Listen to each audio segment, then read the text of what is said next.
Bitcoin is close to becoming worthless. Let's go.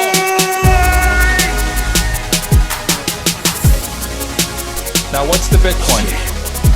Bitcoin's like rat poison. Yeah. Oh, The greatest scam in history.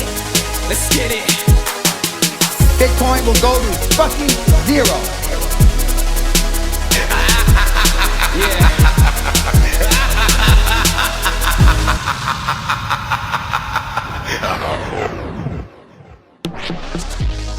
Alright, you ungovernable misfits. I'm your host, Max. Everybody knows that Bitcoin is useless, worthless, and doomed to fail. But what if everyone's wrong? What if it's the system that is doomed to fail? Join me as I speak to some of the brightest people in the space and slither to the deepest, darkest depths of the Bitcoin rabbit hole.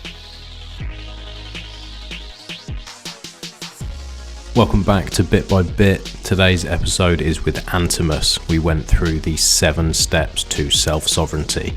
Antomous also did the show notes for me, so thank you very much for that, Antomous. They will actually be good today. This intro will be a little bit short because I'm running out the door, but I just wanted to say a massive thank you to Antomous for putting these 7 steps together and also for everything he does on the monthly show. Before we dive in, I just want to say a big thank you to everyone who has been supporting the show on Fountain, Breeze, and all the other podcasting 2.0 apps. Also, if you missed it, make sure to go back and have a listen to the episode I did with Urban Hacker. I really enjoyed chatting to him. His project is so interesting. It really is a different take on orange pilling people. And he was also kind enough to donate some sats to the show. So a massive thank you to him and make sure to check it out. This episode is all about taking custody of your sats. And Antomous breaks it down beautifully. We do go into the different options for hardware. And one of those options is Foundation devices. It's my favourite hardware wallet. The Foundation Devices Passport is fully open source, beautifully designed, and it is so simple to use. Our good friend Bitcoin Q&A is working with them, and that tells you all you need to know. He is pushing them constantly to make sure that they keep their users safe, private, and secure. Check them out at foundationdevices.com and use my code BITBYBIT to get $10 off. Finally, a big thank you to Fast Bitcoins. They support this show despite me constantly shitting on KYC services, and that tells you all you need to know about this company. They genuinely do care about Bitcoin and they're doing what they can to spread the message. They're happy with me discussing the trade-offs, and if you are going to go to a KYC service, you really should go to one that is respected. Fast Bitcoins do everything that they can to keep you safe, and they have an amazing team. Fast Bitcoins do not want to hold your sats, so everything that we discuss in this episode applies. If you have any questions about the trade-offs or how to get sats off the exchange, you can reach out to me or Antomous and we will help where we can. Enjoy the show. Hello? Yeah, I can hear you, mate. There we go. Okay, we got... This is my first recording in the new office and already problems. We'll see if that was the problem on your end, or but I think it might be on my end. But yeah, anyway, you've got a new studio, or what? Yeah, got a new studio. Nice. The only problem with it is it's nice, it's almost all unpacked and everything. I built the desk the other day, you got everything all set up. But for some reason, it smells of fish in here. What the hell? Yeah, and I'm like, where the fuck? And I've been looking, because we've just moved, and I'm like looking through all the boxes with all my like computer stuff in it and everything, and I'm like, have I left some fucking fish in my computer bits? But I don't think I would do that. A small takeaway somewhere, man. Yeah, it's disgusting. So I've got a candle burning just to get rid of the smell, and coffee that I'm sniffing as well. But other than that, mate, it's lovely. Proper desk, like goes up and down. The internet seems to be working pretty well. I've still not got a computer. I've just got to borrow my missus still, but we'll be saving up for that. But yeah, I mean, I feel like the real deal. I've got the big screens and all that. I feel pretty cool. Yeah, and the audio is good as too. Like the Yeah. acoustics. Ooh. Ooh. Level up, man. What about you, mate? How's it all going? Nice. It's going good. I'm obviously now before Christmas. Got quite a few plans now for the next couple of weeks, so really looking forward to that. Just going back and seeing family and friends and stuff. Just taking a couple of weeks off, and obviously before Christmas now, there's still quite a bit to get done and to be sent out and stuff to be planned for the beginning of next year. But it's all exciting. Looking forward to 2023, man. All the family and friends are getting seed plates, are they? Yeah. Well, although I mean, because we've been going for like now, what is it, like 9 months? So most of them have birthdays, so they're all set by now. So now I've got to find something else for Christmas, man. Seed signer. Yeah. I mean, I'm hoping on a delivery before Christmas, a larger delivery of the boards. So that'd be sweet. Then I could stock everyone up on a seed signer, because at the moment, I mean, in pure seed signer fashion, they're passing them around at the moment. But it would be nice to have enough to give everyone one. Yeah, it's so frustrating with all these shortages, especially when you got a project like that where that's the one bit you need and no one can get a hold of it. It's a fucking pain in the ass. Yeah, they put out, or the Raspberry Pi Foundation put out a statement a couple of days ago, actually, saying that, yeah, they're hoping to alleviate all the shortages by the end of Q1, or at least have a decent supply by the end of Q1, and then by the end of Q2, there should be no issues at all anymore. So it's looking good. We're getting closer to back to more fertile ground, and that's been pretty rough over the last year, especially. I mean, yeah, for seed signing the project. I mean, it was a pretty steep rise at the beginning, and that's obviously their growth. The whole project has been hampered with the shortages, which is a real shame. And just like their whole ethos and the whole idea of the project of having a really accessible, cheap, easy to source signing device for everyone around the world, that was kind of undermined by those shortages, which was a real. So I hope we can take off with the project the next year again. I'm sure it will happen. Yeah, and so you've been working pretty closely with them and supplying seed signers as well, by the looks of things on the site. Exactly. Yeah, we got them in stock, I think it was in September, but that was more or less just scavenging, like on different platforms, like here and there, like every now and again. Like they had a small stock ready of like 10 or something, and then you could always just buy them individually, so you had to create multiple accounts and stuff, and obviously or like getting them on other sites or something, which was and still is a real pain. So our stock is always pretty low, but we've been able to meet demand up till now, which has been good. But obviously it's been pushing the price up pretty dramatically. I mean, for like 1.5 years ago, before the shortages, they were going for like €5 a piece. And at the moment, like our average cost for buying them into stock is around €30 or something. Okay. That's pretty steep rise. Absolutely, yeah. So that obviously pushes up the price from about €50 to like €80, and then so it's not great, but it's looking better. The sun's coming up at the horizon. But so you actually, because I'm looking on the site, you can actually order everything with you. You can get the seed signer and the case and choose your color and all that kind of stuff. And then you have the pre-assembled option or the DIY option. Do you do the 3D printing yourself, or do you outsource that? No, we don't do the 3D printing. The 3D printing at the beginning, I still had quite a bit of stock from Black Coffee, from Oh, that his fucking shop. guy. Yeah. So we met also at Bitcoin Beach Retreat. Yeah. And that was great, and he gave me quite a few.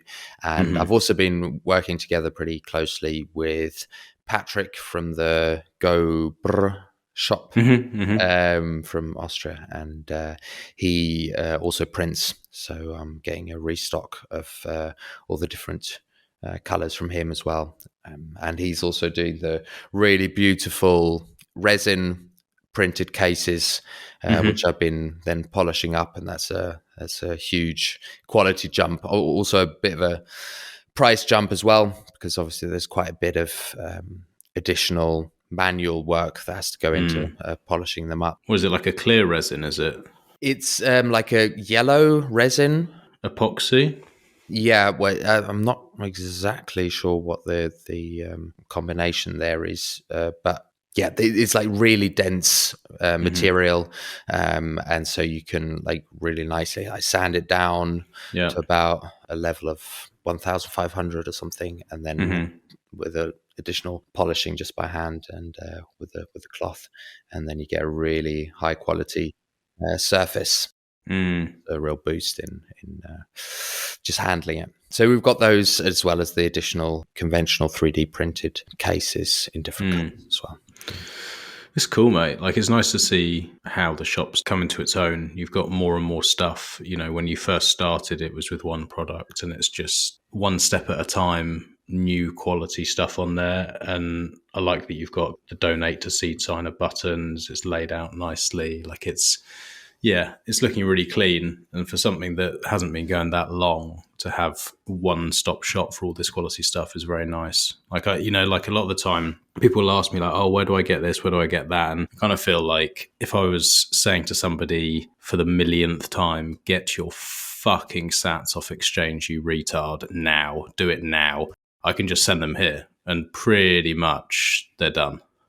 Yeah, that was the goal from the beginning, to at some point have like everything there, and we're still like, because I'm an engineer from my background, so like tinkering around and coming up with new variations and new solutions. That's kind of what I love doing. But at the same time, you have to kind of keep the range of products as like efficient also, but also just to not like overwhelm customers as well with the optionality. So that's quite a squared circle. But like the goal was to have a whole range of products that we can cover everything from the signing device itself to the backup solutions in different versions, as well as all the tools to go along with it.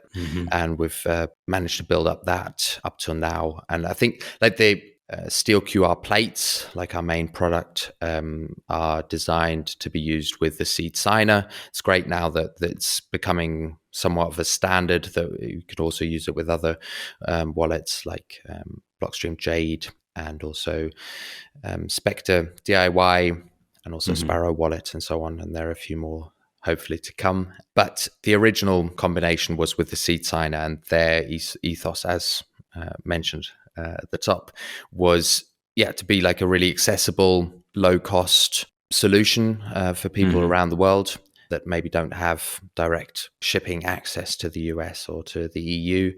And that was kind of what we wanted to follow as well with the steel QR plates, to have like maximum quality and like the best materials that we can get, as well as with the manufacturing, but to a low cost. And obviously that kind of means you have to cut corners with fancy packaging and all that kind of stuff, but like that the absolute core product itself, like what it's actually made for and what people use it for, it gives you the highest quality and security you can get. So that's like the basis that we started with.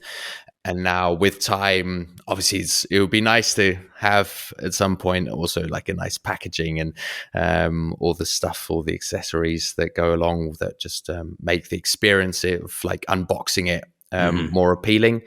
But like we want to start off with like the first principles of just the product itself has to live up to expectations here. That's something me and Mr. Crown struggling with at the moment with Ungovernable Misfits. It's like we care about the quality of the clothing, and so we focus on that first. But the packaging it goes out in is shit. Like, it's so underwhelming when it arrives. You're like, oh, this is shit. It looks like it's just come in like a bin liner or something like that. It just doesn't complete that experience. So we'd like to do it as well. But at the end of the day, that's only that little letdown for 5 seconds while you unwrap it, and then you throw that packaging away, and then you're like, oh, what's inside is good. And so I don't think it really matters that much. It's just a nice touch. Yeah, obviously, I mean, and that makes a huge difference in the price of the product. Yeah. I mean, if you just look around, like other metal backup solutions will cost double, if not triple, the price, and I can definitely understand that as well, because I mean, I've looked into this as well and gotten some quotes for, especially for the packaging, but also for other accessories to go along with it, or like branding the tools and all that kind of nice stuff. It's a higher price point, or it's a higher portion of the end cost than the actual material. So if you cut away all of that, the actual product itself and the actual use is not compromised at all. So that's that kind of, yeah, that was our priority from the beginning. But it is still, like, human beings still are creatures who are seduced by good looks and that great feeling of That's why we're such good friends, mate. Smooth, dude. So at some point, obviously, it would be nice to go into that as well, because that does obviously also just boost the appeal and probably also sales there. But starting from the right point, that was really important for us. Yeah, and just, especially with what's gone on, these last few months. Well, I mean, basically what's gone on forever in Bitcoin, it's still happening, and people are losing their sats because they aren't holding their keys. And so the most important thing is that they do that, and that it's not at a price point that's going to scare them off.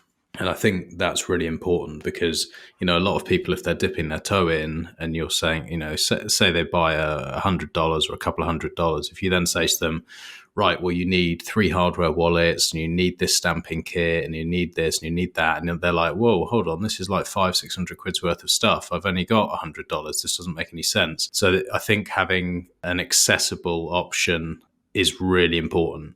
And also that when they choose that option, it's not accessible because it's shit. Some people might go through all the trouble and they stamp a steel plate, or they do whatever they do, and then they have a fire or they have a problem. Then suddenly they've lost their seed because they bought something cheap and it wasn't good quality. And so that's something that I like about your stuff, is it's actually been tested. And so when you actually stamp something and you go through that effort, it should last a lifetime. Yeah, at a minimum. That's definitely the standard that we hold ourselves to. I mean, as you mentioned, self-custody is absolutely non-negotiable. Everything that Bitcoin is built on, like the absolutely core fundamentals of Bitcoin that are really not in any dispute in the wider Bitcoin community, are all dependent on the users of Bitcoin taking self-custody. And I think that ranges from everything that defines Bitcoin as a network, from decentralization to the hard cap of 21 million, which is so incredibly important for the entire ecosystem, as well as the asset itself being something that you can hold as a bearer asset, but also has like a permissionlessness in transmission. All of these points are undermined by not holding self-custody. So with that in mind, the most important obstacle that we saw in the wider Bitcoin ecosystem at the moment is that it's still quite a hurdle to take self-custody. So we wanted to improve that and make it as accessible as possible. Yeah, it's difficult though for people, I think, because when you first come in, like if you're not a Bitcoiner, if you're not sort of like really into this stuff, you just sort of come in, you see, oh, this is an investment or whatever, however you view it, you would think, oh, well, I'll leave it with the professionals. I'll leave it on the exchange because they know what they're doing and I don't feel comfortable. And I can understand why people think like that, because everything else in their lives, their hands are held, and they're like, oh well, I'm insured and I'll be fine, like it's a big company, it's not going anywhere, blah blah blah. And it's like, not exactly. Like, you don't have to look back very far to see that that's not true. And until people either know someone who's like pushing them or they already have been rugged, then I can see why they don't bother, and they think it's complicated. And I think sometimes Bitcoiners overcomplicate things on the like financial side, like how they explain things, and also when it comes to self-custody and other things, sometimes it's overcomplicated. And I think sometimes it's because people want to sound smart, and it's really annoying because actually it's not that fucking difficult. It really isn't that hard to get your sats off exchange. There's levels to it, obviously, and you have to take into consideration like your personal situation and how private you want to be and blah, blah, blah. But really, any fuckwit can hold their own sats. It really is not that difficult. Yeah, there's a whole kind of sense, especially like on Bitcoin Twitter, is that like of this like purity aspect, like everything has to be 100% perfect, kind of. Otherwise, you're not in the club. And especially when it comes to self custody, there's like a really concrete 0 to 1 moment. Like, just download an app on your phone and create 12 words like your seed and transfer your funds from an exchange to that. Later on, obviously, we can go into a much more detail and nuance into that subject, but that 0 to 1 moment is so incredibly easy at this point that there's really no excuse to not do that. And I don't want to oversimplify it too much, because there are quite a few considerations that you can go through after that to improve your setup and to make sure that your security it does match the funds that you're storing.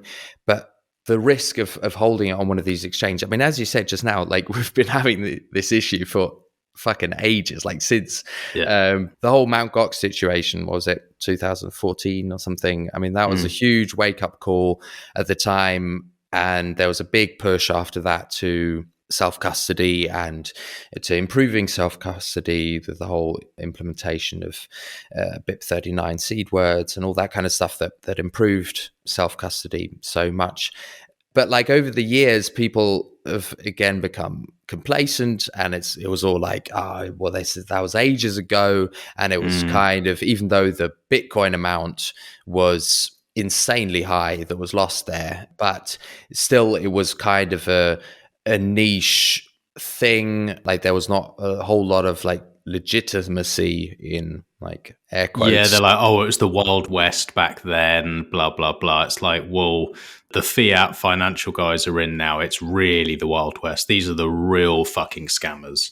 Exactly. And then like FTX comes along, and like suddenly they've got Tom Brady and like all these guys backing it, and it's the family of the dude running it is like all hooked up in politics and all that kind of stuff. Like these are like it doesn't get any more secure than this. Like they're not going to do anything nefarious, and this is all great. There's a huge legitimacy to the whole thing. So there's no comparison whatsoever to the Mt. Gox situation. And that's kind of the narrative that we've been fighting for the last years. And at the end of the day, I mean, now we've obviously been proved wrong, which is important to note. But the main core message of this is just that we've got this one chance, this like lifetime chance to take self-custody of this absolutely revolutionary new technology. You don't want to trust anyone with that responsibility to those funds, and we have the opportunity to take self-custody of a digital bearer asset. And there's nothing else like it. I think for anyone listening, we're going to go into sort of start to finish, like zero to hero of self-custodying. That's really what we're going to go through today. But just to reiterate, there is nothing else on the planet, there never has been anything else on the planet that you can take control of, and done right, no one can take it from you. There's never been property like this. And it's only when you own it that you start to realize how much you don't own everything else. I didn't realize quite how little I really owned, because you don't. You think you own it on paper. In reality, you own the debt. I think people discount or don't fully appreciate that until you've actually held the Bitcoin. You really starts to click in your head like, oh wow, this is fucking special. And how crazy is it that you have all of those properties and then you just go and like dump it with some custodian and you just have like a login and password, and that's it. Like it can be frozen, it can be like gambled with, it can be just completely lost within seconds, and you're sitting there with literally nothing. And I just think that as many pitfalls there may be with self-custody, considerations that you have to do, like taking that that personal responsibility is the only way to go forward if you want to hold Bitcoin. So yeah, I mean, as you mentioned, I mean, that's something we can go through today. Like if there are any listeners who either still had their funds on an exchange and have now hopefully pulled it off the exchange, and are now thinking of how to do self-custody, how to set up their security, this will give quite a few points to think about. Obviously, everyone's situation is a bit different, so you'll have to like adapt it a bit, but we can go through kind of a step-by-step here to give at least a starting point on all the things that you might want to consider.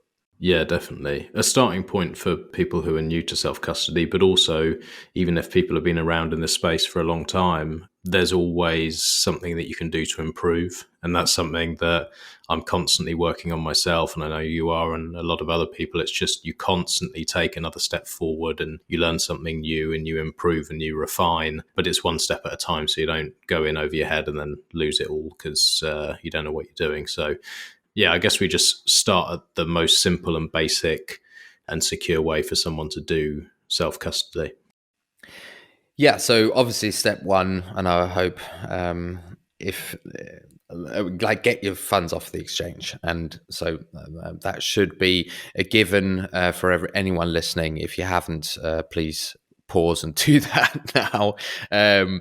Like on desktop, you can get a Sparrow wallet, Nunchuck, Spectre wallet, or on your phone, you can get Samurai for Android or Blue Wallet for iOS. And that's like a one-click install, and you can generate a seed, write that down, do a small test transaction, recover your wallet. If everything's there, if everything's looking good, transfer your funds to that wallet, and then you've already done about 85% of the work towards self-custody. So that's definitely the starting point.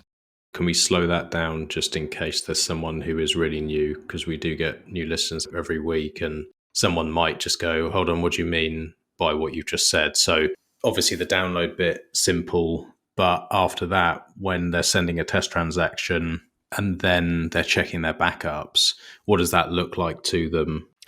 So at the end of the day, it doesn't really matter if you're doing this on desktop or on your phone or using any of the wallets that I just mentioned. Definitely don't just go into the App Store and search for Bitcoin wallet. That will give you quite, the worst of the worst. Terrible. So use one of those that I just mentioned. When you start it up, it will give you the option to create a seed. And this will either give you 12 or 24 words. And these words are the representation of your private key. So this is the information that you have to hold secure. This is the information that will give you access to your Bitcoin. So don't show these to anyone. Write them down so you won't forget them. And these are the words that we then later have to back up in a secure way. So you'll get your 12 or 24 words. and that will then set up your wallet automatically on your phone or on your desktop. And here you can then generate a receive address. So this is the address that you will then plug into your exchange interface to send to. First of all, so that you could check that everything worked smoothly, you'll want to do a test transaction. So that'll be a very small transaction. It can be as small as you can go. Send that out from the exchange to one of your receive addresses. Then it should come up in your wallet on your desktop or on your phone. Once you see that, you can then once again double check that you've written down all the words and then delete the app on your desktop or on your phone. And then you can reinstall the software and then restore your wallet by entering those 12 or 24 words. And then you should again see the identical wallet with that test transaction that you already did. And then you know the whole setup worked, your recovery words, those 12 or 24 seed words, are correct, and you can restore anytime you want.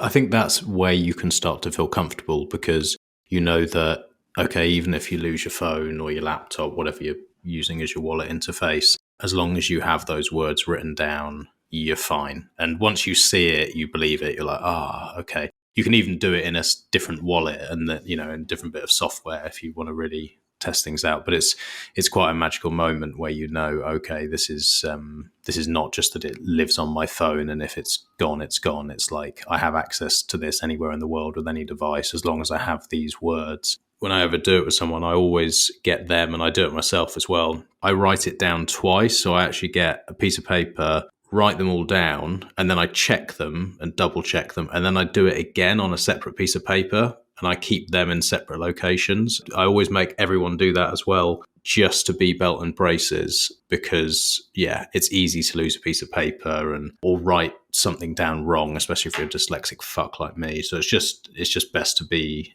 double checking these sorts of things. Yeah, and just so that you can also be reassured, there's a set amount of words that are available for your seed. It's called the BIP39 word list, and these words were specifically chosen so that they don't look too similar, so that even if you maybe misspelled something, it should be pretty obvious what the word is, and each word can be deterministically characterized by the first 4 letters. So even if the word is longer, there are no 2 words in this entire list that have the same first 4 letters. So that's like the most important part here. So once you've recovered your wallet with that, you see the test transaction, you know everything went smoothly, you can recover at any time.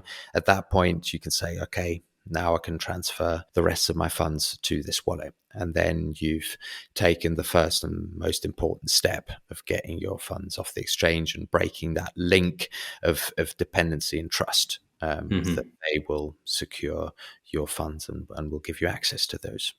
Also, another thing I want to mention is a lot of people, especially if you're on Bitcoin Twitter and if you're new, people will throw all sorts of FUD and bullshit and scare people from doing something as simple as just downloading a Samurai wallet on your phone and using that. It's like, oh, it's not perfect. And, you need a multi-sig setup and you need this. And, technically someone could break it and they could get in and blah, blah. It's like, just shut the fuck up. It's pretty damn good. It's a million times better than keeping it on an exchange. Okay, you can do something that is better, but it is still a massive step in the right direction. And it annoys me because people make others scared to do it, and then they end up leaving their sats on exchange. I can't tell you how many people I've set up just on Samurai Wallet and who still just use Samurai Wallet, and they're absolutely fine. They've had it on there for years. It's like, it's fine. Yeah, and I think that's something that just takes care of itself. Like once you've taken that step and you've taken personal responsibility for this, you like go through a whole progression of thinking about ways to improve your security, improve your setup. You might want to use Lightning at some point. You might want to experiment with adding a passphrase to your seed or multi-sig and all this kind of stuff. We'll go into that later in more detail. But I think like there's a whole journey for people to go through that once you take that first step, it's like kind of a natural path to go down, that people are just led that way. For some, it takes a bit longer. For some, you'll want to jump right in. But most people who take that first step at some point want to improve on that. And I think that's also a good thing at some point. Yeah, absolutely. Okay, so what's the next step if we were to improve slightly? Well, I think like once you've taken that first 0 to 1 step, then everything else follows at that point. So here, first of all, that's what we can go through now, is like a kind of a plan that I've set up that I show people if they want to go through all of the different considerations, and it's a 7-step plan. So the first Very organized.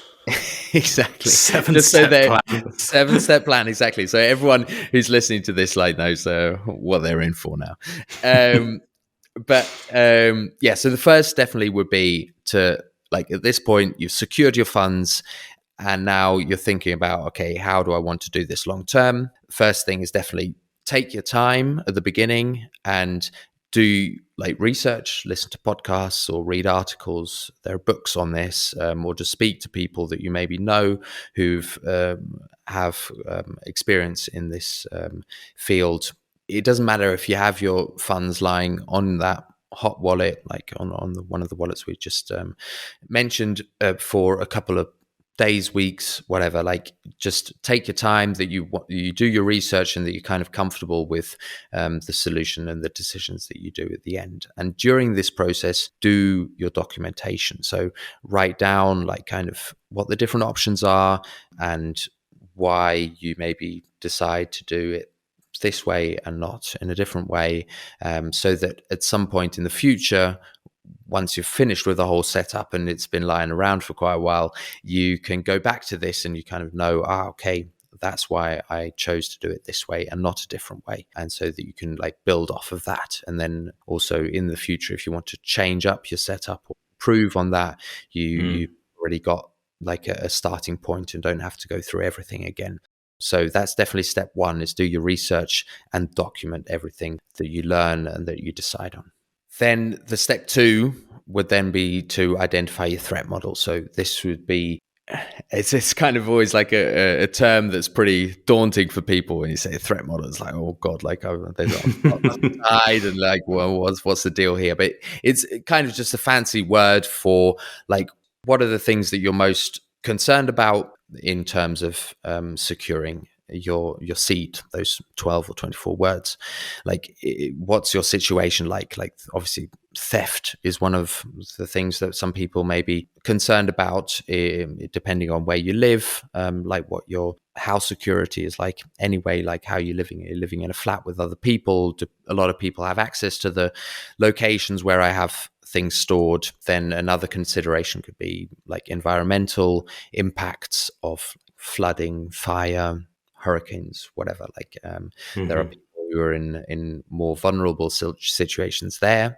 Then there's like legal prosecution, like you may be living in a country where you are part of a minority that are prosecuted, or where are you just guarding against future risks of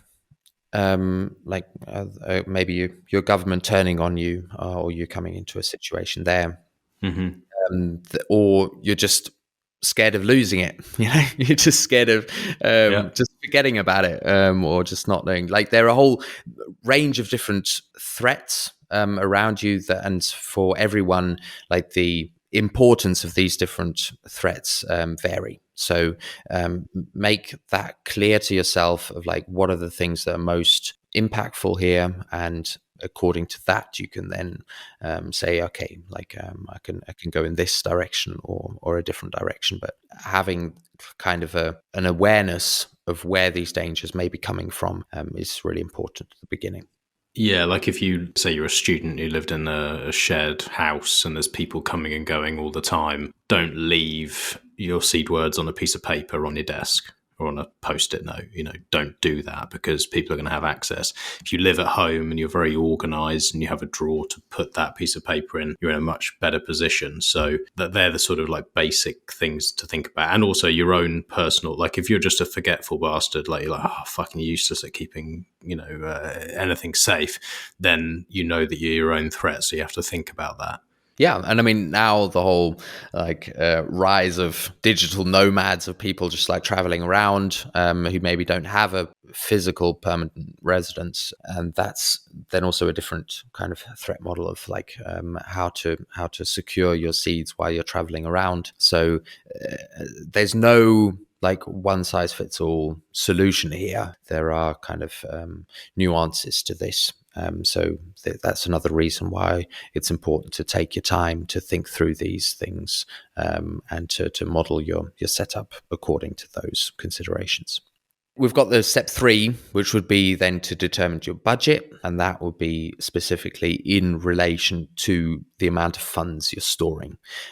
So here, if you want to level up your security, there will be a certain amount of costs involved, and this can be very minimum, but it can also be very expensive setup as well. Like, and that's not just the Bitcoin specific security. This could also include your physical security generally with your whole house, or like getting safes or even bodyguards or whatever. Like, I mean, this can go from like very, very basic things to very complicated security setups. So at the end of the day, whatever you decide on doing, it should somehow be in relation to the amount of funds and the value that you attribute to the funds you're storing. One rule of thumb should be that your security setup should be, or you should choose your security setup as if your funds were 10x the value that they have, because this will give you a bit of a buffer into the future, and you never know, you might wake up one morning and that buffer might be gone, and leveling up your security at that point may take longer than you're comfortable with. So giving yourself a bit of flexibility there, obviously only if your financial situation allows that, but you want to kind of have a bit of a buffer there. So the 10x rule is not a bad way to go. Yeah, agreed. So now we've gone through doing research and documentation. That was step 1. Step 2 was identify your threat model. Step 3 was then to determine the budget in relation to the funds you're storing. And then we come to step 4, which now is more concrete to your Bitcoin setup itself. And that will be like what your key setup will be. So here we have different ways to secure your funds. So the most basic, and that's what we did right at the beginning with that one wallet that we set up to withdraw the funds from the exchange. We had a single sig wallet. So that means single signature, which means that you have one set of seed words. So that would be those 12 or 24 words that secure your funds. Anyone who has access to those words, to that seed, can move your funds, or could control those funds. That's the most basic form of securing your funds. The next step up would then be to combine that seed with an additional passphrase. So that's kind of like an additional password that it can be randomly chosen. You can choose that. It can be arbitrarily long, of any characters that you want to use, and that is an additional security level, so that you have 2 different sets of information that are both needed to access your funds. And these can be stored in 2 different locations, so that if someone breaks into your house and finds one of those 2 parts, they don't directly have access to your Bitcoin. So this is quite a significant improvement on single sig. And one of the other things that it guards against is the so-called retirement attack. And that means that when you create a seed with a device like a hardware wallet or a signing device or some other software on your laptop or phone, you are in a way trusting that software to not give you false information and maybe hand you a predetermined seed. This is obviously already going quite deep into like the paranoia sphere, but it's still something if you store a lot of funds that you might want to consider. It's not unreasonable. Exactly. I mean, this retirement attack would then basically mean that at some point in the future, the provider of that software or that device will then just sweep all the funds that have been stored behind those keys that they've predeterminedly given out. So if you add an additional passphrase that you chose personally, they won't have that option anymore.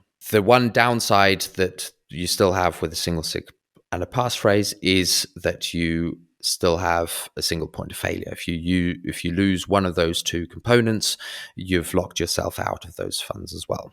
Here you can then level up to multisig, which means that you have multiple keys in total and a smaller number of keys that are required to access the funds. So here the most common is a 2 or 3 multisig, which means that you have 3 total keys, and any 2 of those keys in combination will give you access. Can I just fuck up your 7 steps and try and make it 8? Sure. I feel like there's one step after single sig with a passphrase. I feel like that single sig with a passphrase with multiple backups and multiple quality backups. So whether that is encrypted micro SD cards, whether it is steel plates, whatever it is, if you have multiple, I feel like that's better, because you lose one seed plate or it goes missing or whatever, then you go, oh, well, that's okay because I have another copy and I have that in another location, so I'm fine. And I just think that actually for most people, especially when they're starting, that's not a bad idea. Obviously, not everyone can do it. Not everyone has multiple locations they can put something, but I do think that is another step forward.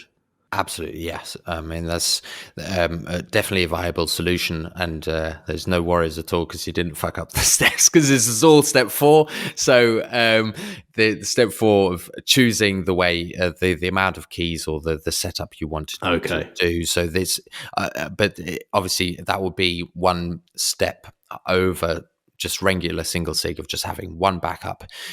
You can just multiply the amount of backups you have. They're all identical, but you can distribute them geographically, which will give you additional security there. The one consideration for people, this is definitely an option that you can do. Just keep in mind that the more copies you create, the higher the risk of someone finding one of them. And because you only have single sig, it doesn't matter which one they find because they're all identical, they have full access. So obviously if you make 1 or 2 copies, so you have a total of 2 or 3 locations with that seed stored at, the risk isn't high. But if you go to the extremes and you suddenly have 20 or 30, that you can quickly see that the risk of one of them being exposed rises.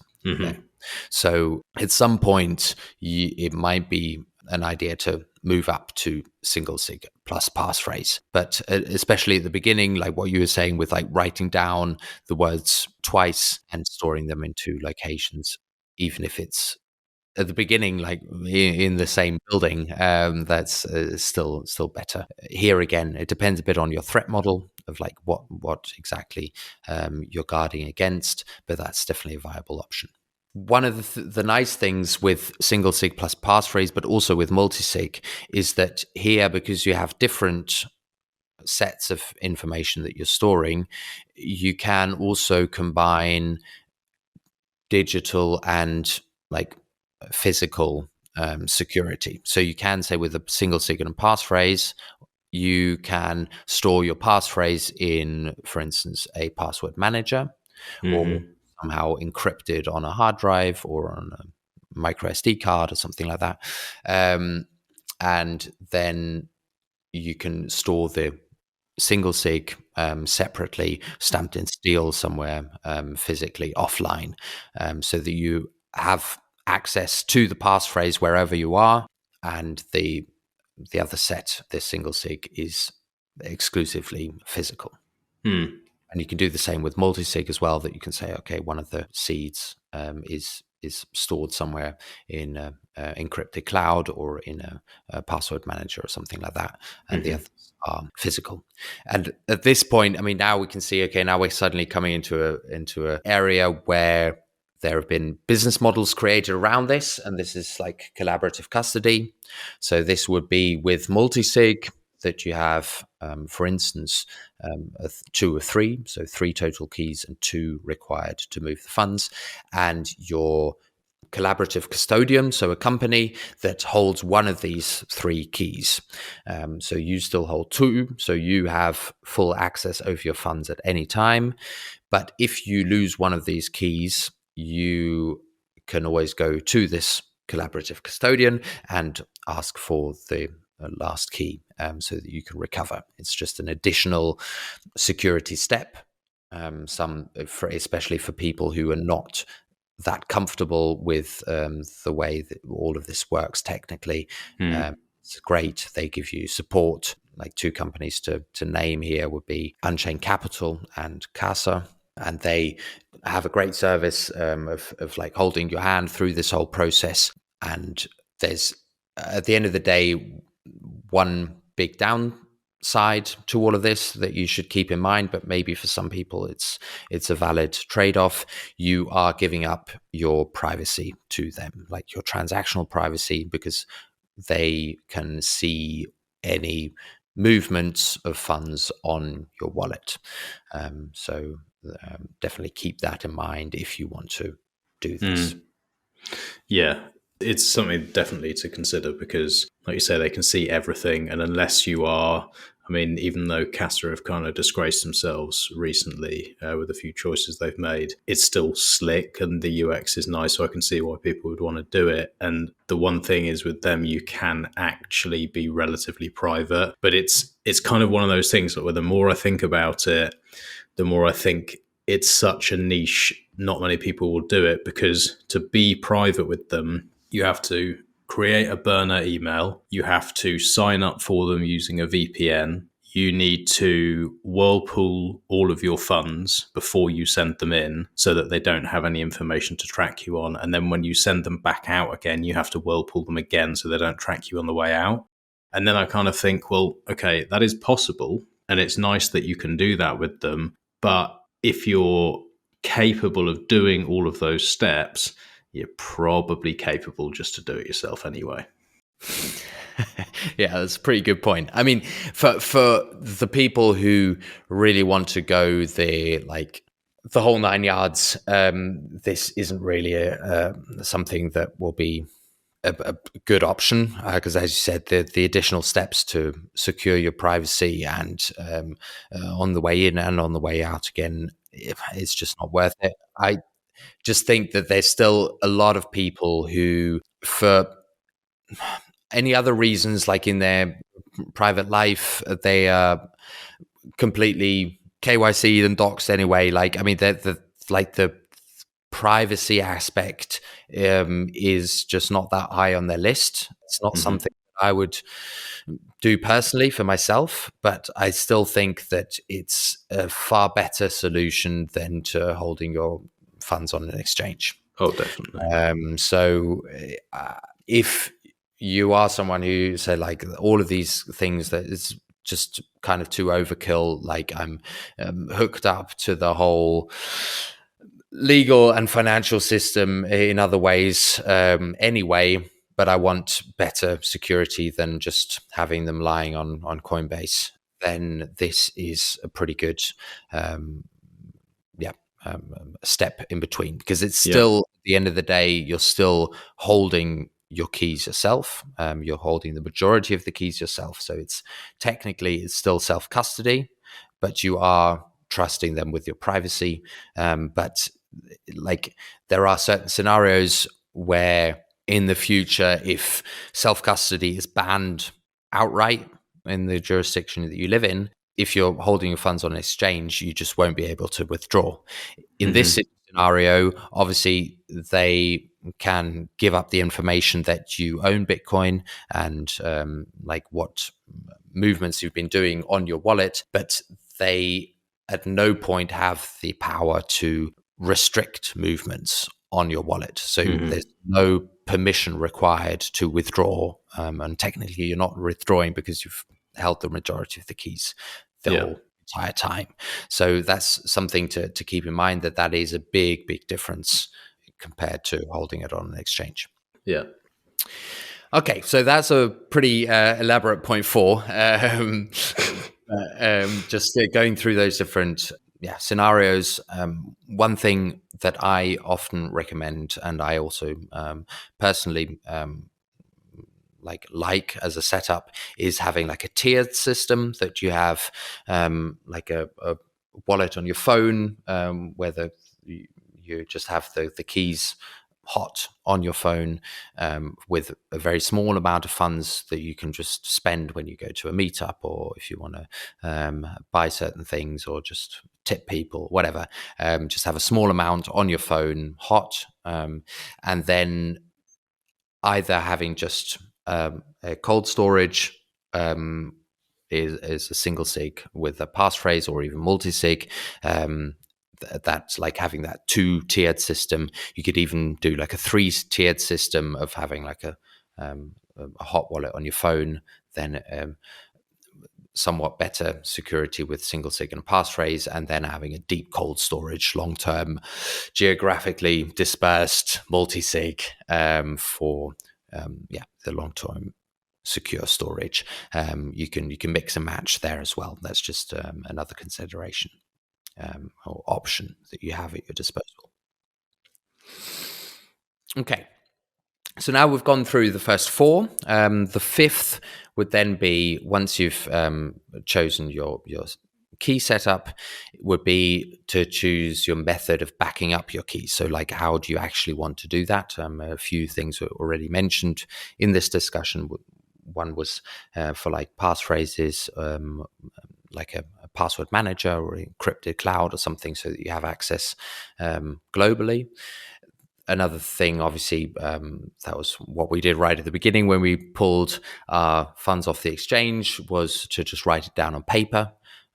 This is a very accessible, low-cost option for anyone, but has some durability downsides long term. So here you might want to level up and use like a steel backup. That was what we were talking about right at the beginning with the products that we also offer at Vulcan, was the steel plates to actually stamp it into. But there are a lot of other providers of these solutions where you can stamp it into metal so that it's durable against corrosion, fire resistant, and also against like mechanical force. And here, definitely just take your time to choose the option that you want to rely on. Here, definitely it's important that the provider of those plates specifies what material it is. You definitely want to have a stainless steel material, and also with like a high graded alloy, so something like a 316L would be good. If like it's always a good sign if the vendor of those plates actually specifies exactly what alloy it is, because there are also very big differences between different stainless steel alloys. You can also check on Econo Alchemist likes to try and destroy these things with blowtorches and everything else, doesn't he? Exactly. Through their paces. Has he done it with yours yet? Yeah, he's taking the steel QRs to the test as well, with like a helium torch, which goes up pretty steeply. Yeah, so he brought them like to like the melting temperature, which is about 1500 degrees centigrade, which is pretty brutal. I mean, that's high. Just as like a reference for like residential fires, you'll like basically never get higher temperatures than 1000 degrees centigrade. So that's kind of like the absolute minimum, but you don't want to just rely on like the melting temperature of the material, because obviously it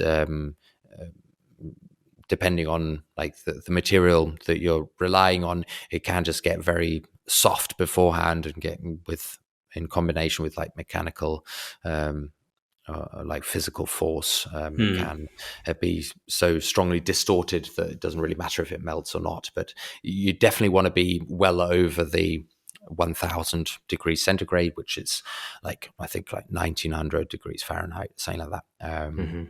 Like that's the level that you definitely want to be over. So that would be step 5, is to choose the method of backing up your keys. Yeah, for that obviously ties into the considerations that you've made beforehand, especially with like your threat model, but also the your key setup, like how many of these backups you'll need and where to store them.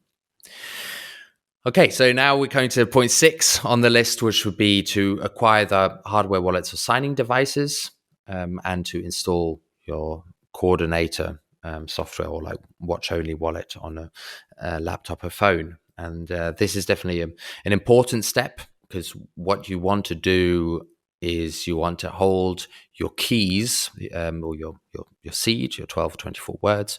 You want to hold those offline. So you don't want to enter them onto your phone or onto a laptop or something. I mean, this is now talking about your cold storage.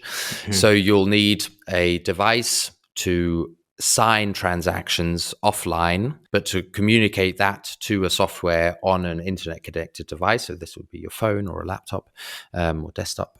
And so from there, then broadcast the transaction into the to the Bitcoin network.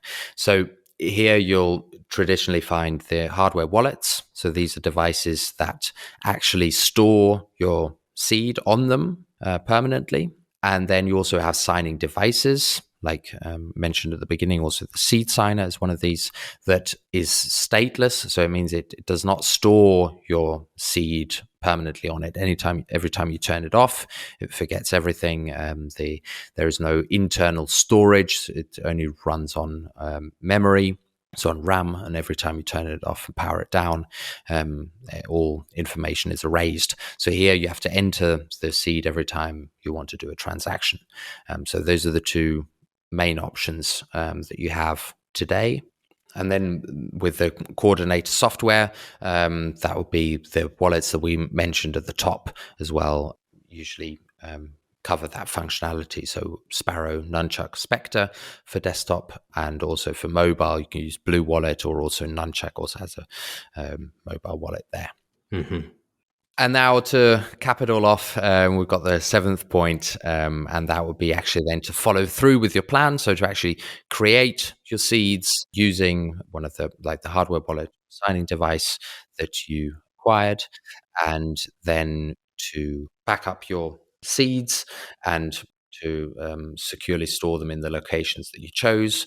And then a very important point is then to regularly check your backups. So actually physically go to the locations that you stored them in and just go through the whole process as if you were in an emergency. And you don't obviously have to do this every few days. You can do this maybe every 6 months or something like that. Definitely in an interval that you don't forget everything in between. And if you followed step 1, you'll have a documentation of this anyway. So you'll be able to go through everything and know exactly how to do this. Like a fire drill. Exactly, yeah. And that would just allow you to sleep more calmly at night, because you've been through this process quite a few times. And if something happens, it's maybe not quite second nature, because there's still quite a lot of nerves involved, but you definitely know the process and you can be confident that it works. Very nice, mate.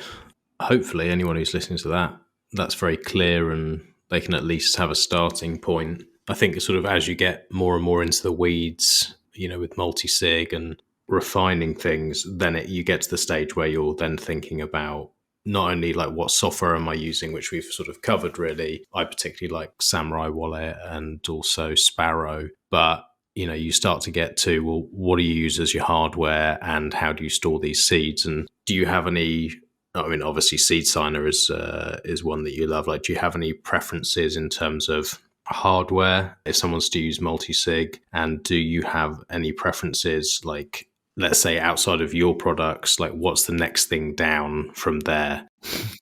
Like maybe if we can have like an okay, better, and best for the hardware wallets and for the storage. I think that depends a bit on what your key setup is, because in like a single sig setup, you're relying on one device. So here, I mean, for a signing device, as mentioned, the seed signer, that's definitely something that I use personally as well. You can also use like the Spectre DIY. It's a similar kind of project, also as a signing device. For like hardware wallets, obviously, one of the great, very user-friendly ones is the foundation device Passport, which has great onboarding, very easy to use, high quality product. But yeah, and that's one of the devices that stores your seed natively in the device on a secure element, and so you'll have like an additional PIN to log into that device, but you'll want additional backups next to that as well. And there's a one of the very well known hardware wallets is the Cold Card from CoinKite that has been around for quite a while now, and it's also gives you a lot of technical options, so you can really go into the weeds with that. It's not the most user-friendly option, but if you know what you're doing, the sky's the limit with that. Yeah, those are definitely good options here. One thing I would say is that you kind of want to, in your whole setup, if you're using different devices and different software, you kind of want to mix those, so you're not using multiple devices or multiple software from the same project or supplier. Yeah. That's great with multisig, that if you have multiple keys, you can use multiple hardware wallets or multiple devices with those keys, so that you're not relying just on one of them.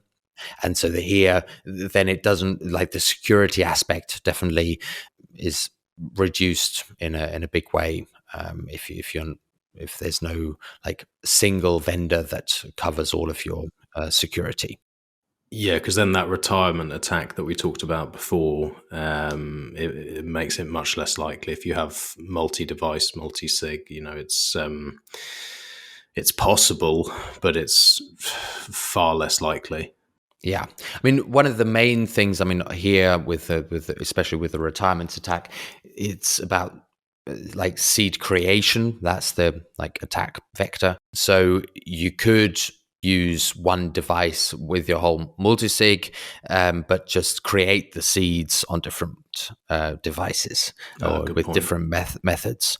I mean, obviously there are very like highly theoretical tinfoil hat attacks that can happen if you're using one device, or multiple devices from the same vendor, but that is very, very theoretical, and it's definitely not happened in the wild yet. But yeah, if you want to go the safe route there, you can use multiple hardware wallets from different vendors. I mean, if you're using, for instance, like the seed signer, one of the great advantages of the seed signer is that it's, as mentioned, stateless. So it will forget everything every time you power it down. But that also means that you can manage an arbitrary amount of seeds and multisig quorums that you wish to control. So you don't have to, if you have like a 2 or 3 multisig, you don't have to buy 3 hardware wallets. You can only have one device and manage all of your keys with this one device. Actually, doing transactions with this one device with your multisig quorum is not the risk in this situation. Just make sure that, I mean, if you really want to be paranoid, you just create those seeds for the multisig on different devices, or there are ways to do it without like a hardware wallet or signing device. You can use like the seed tool. That's the one. Yeah. Yeah. Super Exactly. Fat Arrow and Q&A, wasn't it? Exactly.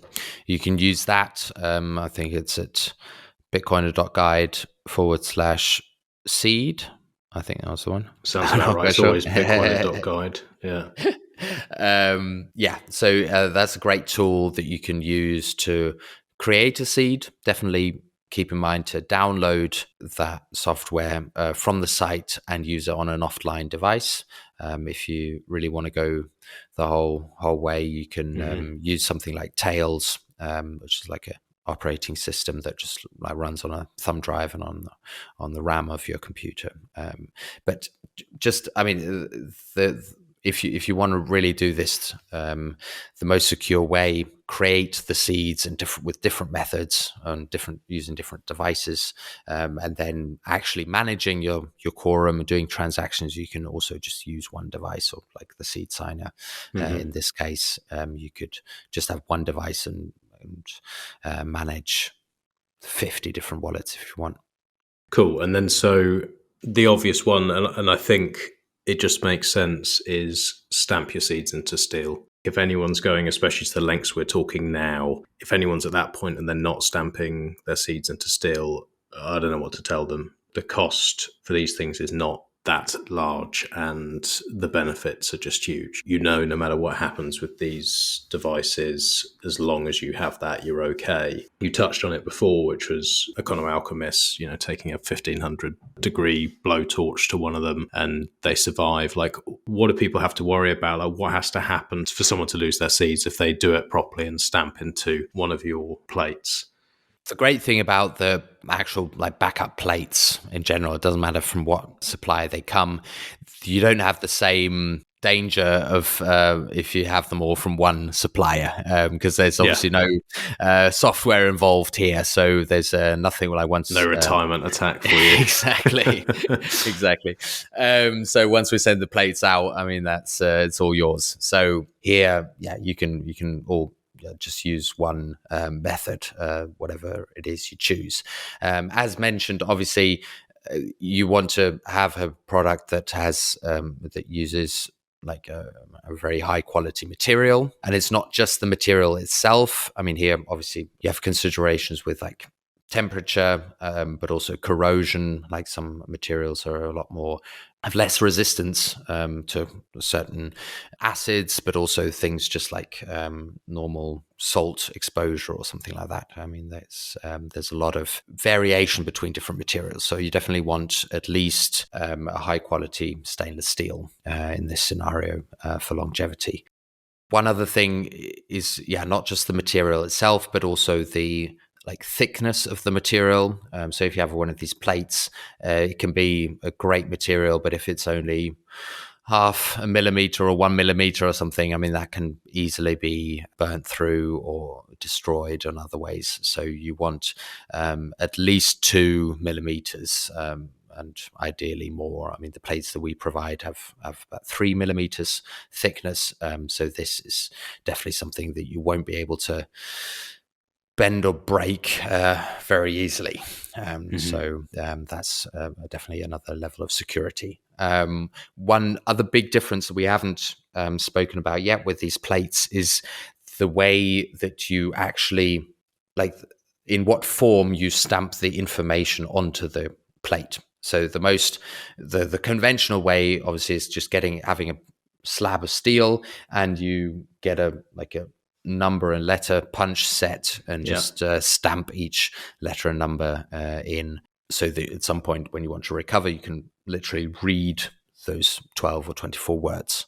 There are a bit more efficient ways of doing this. There are some with like a grid. So you have a large grid, and on one of the axes you have then from 1 to 24 or 1 to 12, and on the other axis you have the entire alphabet, and then you just punch holes in those cells of the matrix so that you can mark every single letter of every single word, and then you can go through that and reconstruct your 12 or 24 words. And then there are also other more like elaborate ways of encoding this, like in a binary form, something like that gets very, very efficient. The way that we do it is a completely different approach. All the ones that I just mentioned, they all rely on you personally looking at this backup and extracting the information out of that and then entering it manually into a wallet again. The way we do it is we do it with the QR code. So this is like a standard that was developed in the seed signer community. It's called the Seed QR standard, and it's a QR code that has your seed encoded into this QR code, and that was especially developed for the seed signer because it's stateless, as mentioned a few times now. When you want to do a transaction, when you power it up, it has no knowledge of your wallet, so you have to enter your seed every time, and like typing in your 12 words on that small device is pretty tedious. So with this QR code, you can just scan the QR code and it will instantly import all the information it needs. And the plates that we provide, the steel QR plates, are, just as the name suggests, a physical way of stamping your own QR code manually onto stainless steel metal plates. So this way you have the physical security and longevity of all the other products out there, but at the same time you have that flexibility and accessibility of quickly scanning your steel plate to import your seed to do a transaction within seconds. Yeah, that's pretty slick. But also, some people might not want that, or they have a device that they use that doesn't have that option. And then if that's the case, then they can use something like the seed mint, and then they can stamp into washers or something like that if they don't want to use the QR, presumably. Exactly. Yeah. The seed mint, I mean, that was the first product that we started off with. I have one sitting proudly on my mantelpiece in the office at the moment. Yeah.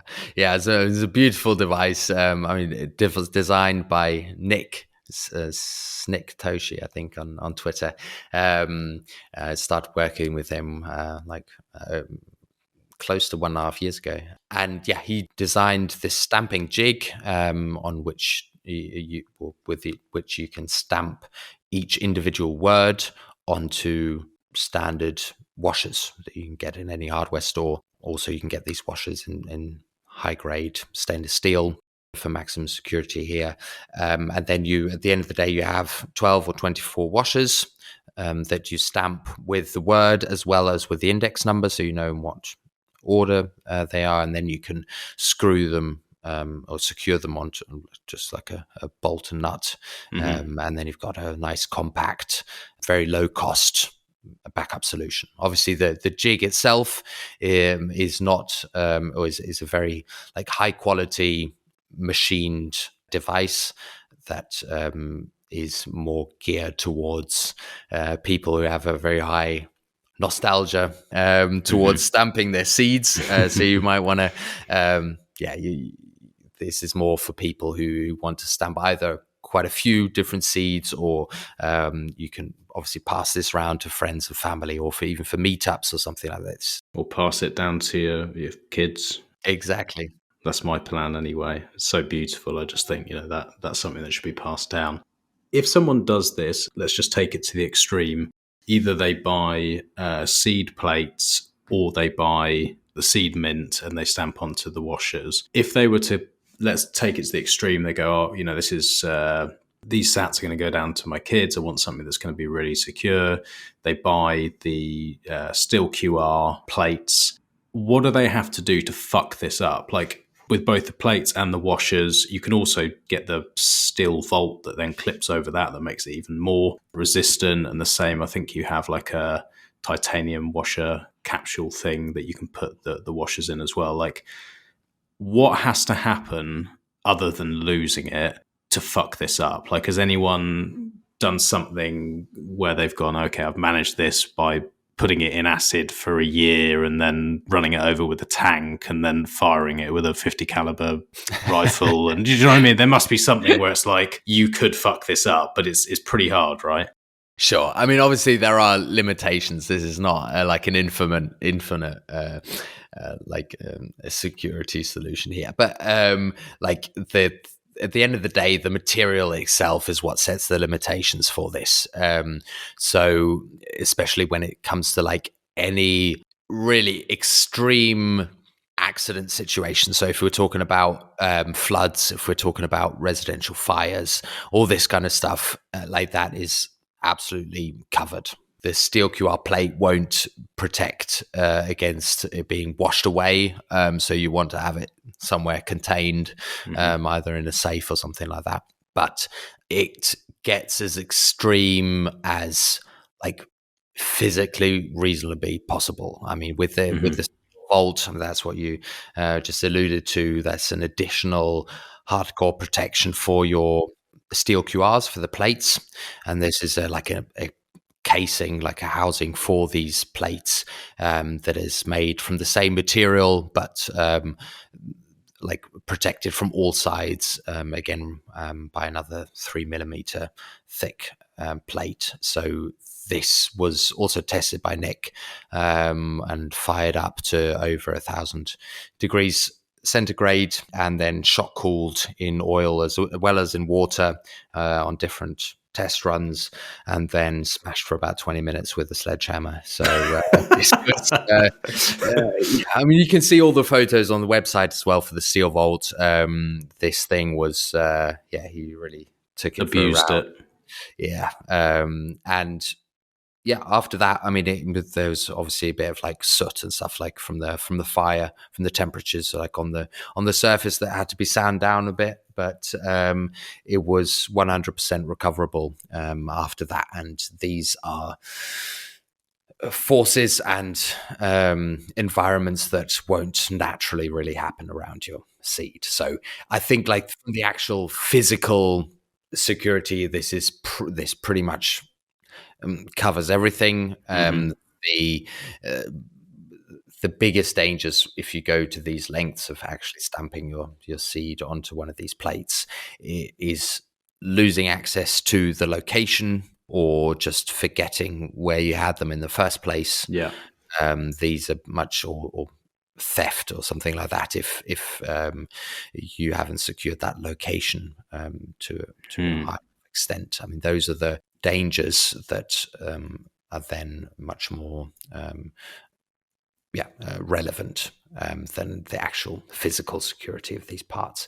One other thing that a lot of people think when they stamp one of these steel QRs is that, oh God, I have to stamp a whole bunch of these dots to create the QR code. If I like set one of these dots wrong, then I've got to start again or whatever. But the great thing about the QR codes is that they have a certain failure tolerance. So here in this, like, error correction, as you call it. So with our plates, we have around 7% error correction. So you can set quite a few of these dots in the wrong location, and it will still scan and it'll still be able to recover. And it's actually quite fun. If you've got one of these, I mean, don't use it with one of the real plates because, I mean, you'll just be destroying them. But you can use like paper templates. You can also find them on GitHub of these QR grids, and you can just draw them out with like a felt tip pen or something. And if you actually create a real seed, and you can check it scans, and then you can just start adding random dots into the QR code grid, and you'll see you'll have to add quite a few additional dots before it doesn't scan it anymore. So it's got pretty high error correction there, which is definitely great. Cool. Well, mate, I think that basically covers for anyone zero to hero. I think anyone who goes to that length and stamps into steel and does all of that, like, you've got to be very, I don't know how you fuck it up, because the testing is pretty serious. You can just sleep better at night. And I think that is a big thing. You know, if you have, especially in the bull runs and you're looking at the dollar value and you're thinking, oh, fucking hell, like, have I actually done this right? Like, it can be a little bit scary. I've done stupid things in the past and it can be pretty worrying. So doing this, it doesn't take that long. It's not all that expensive. And I don't think there's really a better way. I've not come across a better way to have that, like, physical backup. So I love what you're doing. I think that this is really important, and people should at least take the time to consider it. And maybe they're not at that stage yet where they have enough funds where they feel that it's necessary, but they might be at some point, and just have that in the back of their heads to know that that is an option is really cool. 100%. Yeah, no, I really appreciate the opportunity to put the message out there, not about our products. It's sort of just about self custody and taking personal responsibility. I think that's such a wonderful community that has been built up over the last 12, 13 years now, that it's just so much is based on open source. So much information is broadly shared, that pretty much all the really quality software and projects, devices, and so on, it's all interoperable. So the most important thing for me personally is just to urge people to take self-custody, to educate about that, and to use whatever tools they find the most convenient and secure and trustworthy. And if you use any of the different products of different companies that we've mentioned today, you'll be on a pretty good track. And can people reach out if they have any questions and they're not 100% sure before they make an order? Please, yeah. I mean, that's always wonderful. Generally, I have quite a few people reaching out, which is really great, of just talking through. And I definitely understand that as well, because this QR-based system is not the most intuitive at the moment. I think it will become more widely used in the future. But please, yeah, if you have any questions or also just hesitations regarding self-custody in general, questions regarding your setup or whatever,